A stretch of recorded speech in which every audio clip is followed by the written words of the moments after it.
আজ রয়েছেন আপিল বিভাগের সাবেক বিচারক বিচারপতি AHM শামসুদ্দিন চৌধুরী। বিচারপতি AHM শামসুদ্দিন চৌধুরী, আপনাকে স্বাগত আমাদের অনুষ্ঠানে। ডক্টর মোহাম্মদ ইউনুস, আপনাকে আমাদের অনুষ্ঠানে স্বাগত জানাই। আমরা এটাই বুঝতে চাইছি যে আপনি কি মনে করেন প্রধানমন্ত্রীর অবস্থান কোটা সংস্কার নিয়ে 10 জুলাই 2024 এবং 19 জুলাই 2024 সেম ছিল? শুনেন, সরকারের অবস্থান তো সবসময় এক। তারা চেয়েছিল যে কোটা যেন বিলুপ্ত করা হয় এবং সেই বিলুপ্তি করার উদ্দেশ্য নিয়েই সরকার কিন্তু হাইকোর্টের নির্দেশনা, হাইকোর্টের রায়কে আপিল বিভাগে আপিল করেছিল একটি প্রার্থনা করি যে কোটা যেন বিলুপ্ত করা হয়। সেটি তো সেই ছাত্ররা যারা কোটা আন্দোলনের কথা বলছে তাদের ইচ্ছা ছিল, তো সেই পরিস্থিতিতে তাদের আন্দোলন করার তো কোনো প্রশ্নই ছিল না। তারা একটি অসৎ উদ্দেশ্য নিয়ে মাঠে হাজির হয়েছিল। আপনি বলতে চাইছেন যে সরকার কোটা বাতিলই চাইছিল, মানে শেখ হাসিনা কোটা বাতিল চাইছিল 10 জুলাই 2024-এ। তার আগে থেকে, শুরুর থেকেই তো কোটা বাতিল চেয়েছিল। কোটা বাতিল চেয়েছিল মানে তো হাইকোর্টের রায়ের বিরুদ্ধে, হাইকোর্টের রায়ের বিরুদ্ধে আপিলটাতে আমি একটু পরে আসি। আমি একটু প্রধানমন্ত্রীকে পড়ে শোনাই 14 জুলাই উনি যখন সংবাদ সম্মেলন করলেন, উনি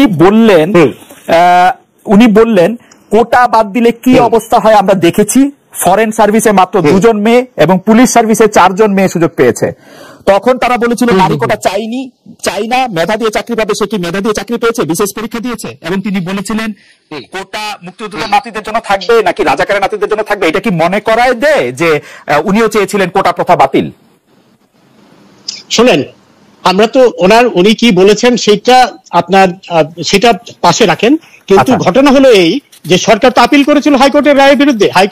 হাইকোর্ট বলেছিল কোটা থাকবে এবং সেই রায়কে চ্যালেঞ্জ করে সরকারই তো আপিল করলো আপিল বিভাগে এবং ছাত্রদেরকে বলেছিল যে এইটি আপিল বিভাগের একান্ত সিদ্ধান্ত, এখানে সরকারের কিছু করার নেই। খালেদ, তুমি বলেই বলছি তোমাকে, তুমি তো খুব ভালো করেই জানো দেশ তো সংবিধান দ্বারা পরিচালিত হয়। সেই অবস্থায় যখন আপিল বিভাগে মামলাটি বিবেচনাধীন, শুধু বিচারকই না, সর্বোচ্চ আদালতের একজন জুরিস্ট বটে, কিন্তু আপনি কি সত্যি এটি বলছেন যে সরকার এটি চেয়েছিল? সরকার আপিল করেছে, সরকার না চাইলে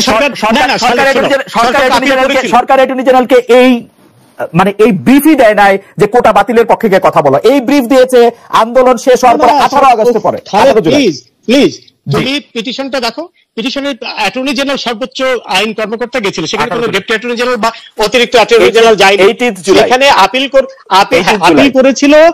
আপিল করেছিল সেই হাইকোর্টের রায়, অর্থাৎ কোটা বাদ করার প্রার্থনা নিয়ে আপিল করেছিল। তো এই ঘটনার পর তো এই ব্যাপারে আর দ্বিমত পোষণের কোনো অবকাশই থাকে না। সরকার চেয়েছিল এই কোটা বাদ করতে, কিন্তু এই সাধারণ ছাত্ররা তো এটা বুঝতে পারেনি। সাধারণ ছাত্রদের বোঝানো উচিত ছিল যে এটি সরকারের হাতে নয়, এটি আপিল বিভাগের হাতে। কারণ সাধারণ ছাত্রকে না, অনেক জ্ঞানী গুণী লোকও কিন্তু জানে না যে সরকার আর সুপ্রিম কোর্ট সম্পূর্ণ আলাদা দুটি সত্তা। সুপ্রিম কোর্ট এবং সুপ্রিম কোর্টের বিচারপতিরাও সরকারের কর্মকর্তা নয়। এই জিনিসগুলো বোঝানো হয়নি। আপনি এটি বলছেন প্রধানমন্ত্রী 14 জুলাই বলেছিলেন যে আদালতের নির্দেশ অনুযায়ী আমার কার কিছু করার নাই। পরে দেখা গেল যে অনেক কিছু করার আছে। 18 জুলাই অ্যাটর্নি জেনারেলকে বলা হলো যে স্পেশালি ছুটির দিনে এসে এগিয়ে নিতে। আমি বলি 18 জুলাই বললেন। শোনো খালেদ, না যেদিন না, তার আগে তো হাইকোর্টের রায়ের কপি না পাওয়া পর্যন্ত তো সেই সুযোগ ছিল না। হাইকোর্টের রায় পাওয়া গেল 14 জুলাই পাওয়ার পরে ইমিডিয়েটলি তারা এগিয়ে নিয়েছে, কিন্তু ইমিডিয়েটলি না, 18 জুলাই নিয়েছে। জাসির চৌধুরী 18 জুলাই এগিয়ে নিয়েছে। আগে 18 জুলাই আগিয়ে নিয়েছে যখন এটি তো একটা প্রক্রিয়ার ব্যাপার। হাইকোর্টের রায় পেল, সেটি জমা দিল, সেখানে তারা লিভ টু অ্যাপিল অ্যাপ্লিকেশন করছিল, এটি একটি প্রক্রিয়ার ব্যাপার। কিন্তু তারা তো আপিল বিভাগের রায় তো আর খণ্ডন করেনি বা করতে পারে না। খণ্ডন করলে তো তারা আদালত অবমাননার দায়ে অভিযুক্ত হতো। যে রায় দেওয়ার আগে রায়টি হয়েছে 21 জুলাই। প্রধানমন্ত্রী 17 জুলাই জাতির উদ্দেশ্যে ভাষণে কি করে বললেন যে তোমাদের রায় পছন্দ হবে তোমাদের? How could she no? না না, আশা করি পছন্দ হবে এই কথা বলেছি।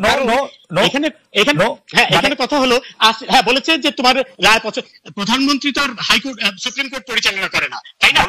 কথা হলো এই কথা তো মনে হচ্ছে না মোটেও না, মোটেও প্রধানমন্ত্রী ওই ধরনের কোনো কথাই বলেনি, এইভাবে টুইস্ট করা তো ঠিক না। শোনো, এইখানে কথাটা হলো যে সরকারকে তো অপেক্ষা করতে হয়েছে যে সুপ্রিম কোর্ট কি বলে, এর বাইরে তো কিছু করার ছিল না। এর বাইরে করা মানে সংবিধানকে ই করে দেওয়া, এটা একটা বিদ্রোহের মতো, সংবিধানের বাইরে কিছু করা।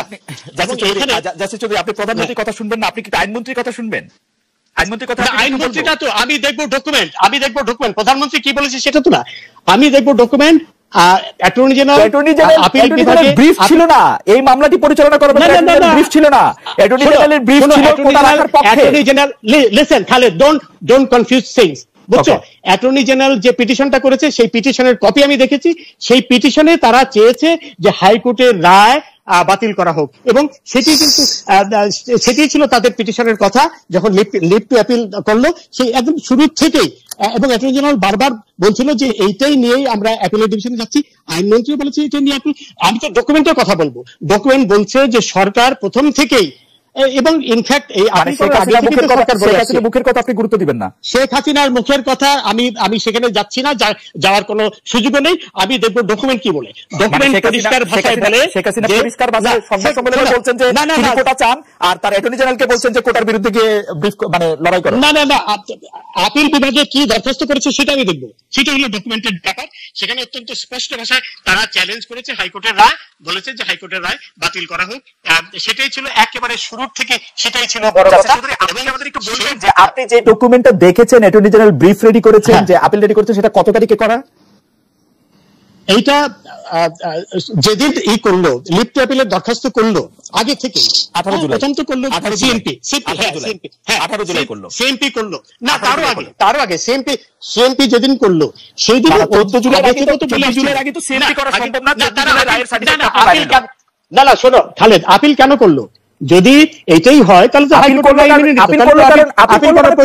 চাপে পড়ে আপিল করতো না তো। না, চাপে পড়ে আপিল, এই চাপ সৃষ্টি হওয়ার অনেক আগেই আপিল করেছে সরকার।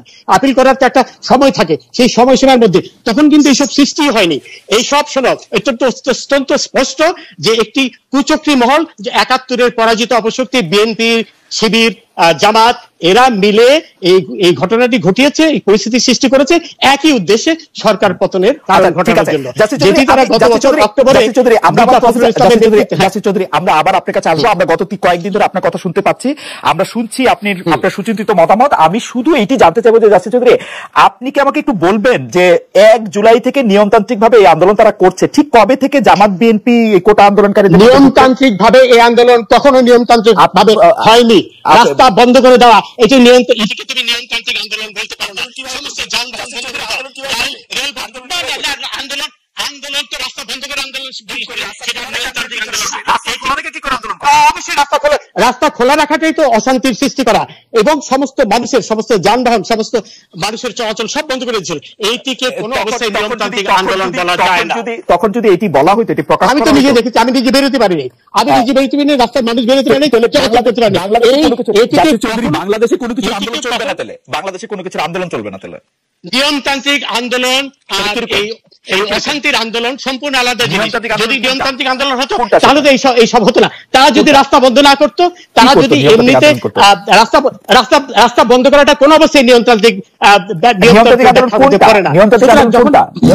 নিয়মতান্ত্রিক আন্দোলন হলো দাবি উচ্চারণ করা, এবং সেটি শান্তিপূর্ণ ভাবে, রাস্তা বন্ধ করে নয়, রাস্তা বন্ধ করা, রেল বন্ধ করা, কোনো অবস্থায় এগুলোকে কোনো অবস্থায় নিয়মতান্ত্রিক বলা যায় না। এবং সেই অবস্থায় পুলিশও অনেক ধৈর্যের পরিচয় দিয়েছে।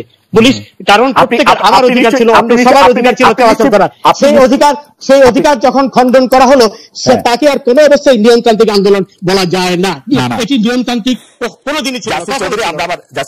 আন্দোলনকারীদের আপনারা হামলা করে ছাত্রলীগ এবং যুবলীগের সমর্থক করে 6 জন নিহত হন। এর মধ্যে রংপুর বেগম রোকেয়া বিশ্ববিদ্যালয়ের আন্দোলনরত শিক্ষার্থী আবু সাইদ, মানে অলমোস্ট লাইভ উনি মারা গেছেন পুলিশের গুলিতে। আপনি আমাদের একটু বলবেন যে পুলিশের ধৈর্য দেখানোর জায়গাটা আপনি কোথায় দেখলেন, বা আপনার কাছে কেন মনে হলো যে পুলিশ ধৈর্য ধরেছে? আচ্ছা শোনো, প্রথম কথা হলো যে বাংলাদেশের স্বাধীনতা পূর্ববর্তী সময়ে যেসব আন্দোলন হয়েছে সেসব আন্দোলনের সাথে এখনকার কোনো কিছুই তুলনা করাটা দুর্ভাগ্যজনক। তখন আমরা স্বাধীনতার জন্য পাকিস্তানি ইসে থেকে কলোনিয়াল ইয়ক থেকে মুক্তি পাওয়ার জন্য আমরা আন্দোলন করেছি। সেই পরিস্থিতি এখন এর সাথে তুলনাই করা যায় না। ছোট করে একটু জানতে চাইবো, আপনি ইংল্যান্ডে ছিলেন 81 সাল থেকে 90 সাল পর্যন্ত শেখ হাসিনার আন্দোলনকে আপনি দেখেছেন, বা 91 থেকে 96 পর্যন্ত শেখ হাসিনা আন্দোলনকে? সেখানে কোনো স্বাধীনতার পরে আমি ইদানিং কালে, হ্যাঁ স্বাধীনতার পরে ইদানিং 15 বছরের আওয়ামী লীগ ক্ষমতা, শেখ হাসিনা আন্দোলন অশান্তি ইদানিং কালেও এই গাজার ব্যাপারে মার্কিন যুক্তরাজ্য সহ বিভিন্ন দেশে যে আন্দোলন হয়েছে সেখানে কিন্তু অশান্তিকর আন্দোলন কিন্তু কখনো হয়নি, এবং যেখানে অশান্তিকর আন্দোলন করার চেষ্টা করেছে সেখানে কিন্তু অন্যরকম ফলাফল হয়েছে। এখন কথা হলো যে প্রথম